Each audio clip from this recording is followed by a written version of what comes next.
ये बंगाली है जहाँ महर्षि अरविंद जन्मे थे, जहाँ विवेकानंद और रामकृष्ण जन्मे थे, जहाँ चैतन्य महाप्रभु हुए। ये बंगाल ने ही सबसे अच्छे वैज्ञानिक, सबसे अच्छे साहित्यकार, सबसे बड़े क्रांतिकारी वीर सुभाष बाबू को देने का काम किया था। ये बंगाली है जो हमेशा देश से 5 दशक आगे रहकर देश का मार्गदर्शन करता था। मुझे पूरा विश्वास अब समय आ गया है भारतीय चेतना के ये बौद्धिक प्रकाश स्तंभ को फिर से एक बार अपनी पूरी शक्ति के साथ पूरे विश्व की चेतना को जगाने का प्रकाश स्तंभ फिर से बनाने। नरेंद्र मोदी जी के नेतृत्व में, शुभेंदु भाई के नेतृत्व में यहाँ जो परिवर्तन हुआ है, मुझे पूरा विश्वास है। मैं 9 सप्ताह से बंगाल सरकार की एक एक गतिविधियों को देख रहा हूँ। बंगाल देखते देखते देखते भारतीय चेतना का प्रकाशमय प्रकाश स्तंभ बन जाएगा, इसका मुझे पूरा विश्वास। ये बंगाल ने ईश्वर चंद्र विद्यासागर, स्वामी विवेकानंद, बंकिम चंद्र चट्टोपाध्याय जी, रविंद्रनाथ ठाकुर, कई सारे ऐसे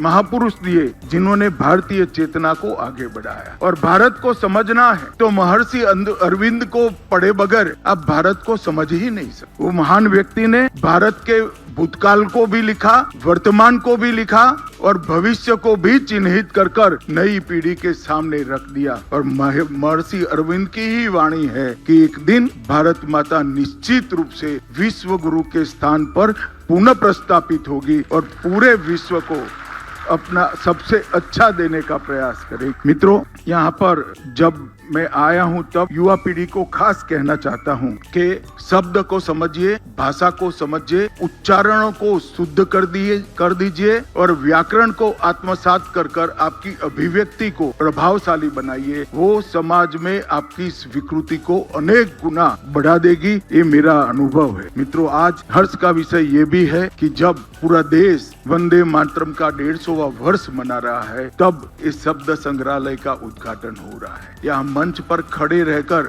वंदे मातरम का पूरा गान हम सुनते हैं, तब हमें मालूम पड़ता है कि भारत माता के प्रति मेरा भाव क्या होना चाहिए। और ये इतने बड़े बोध से आजादी के 76-77 साल तक देश अनजान रहे। आज हर स्कूल में वंदे मातरम पूरा गाया जाता है। इससे बड़ा वर्ष कोई हो ही नहीं सकता।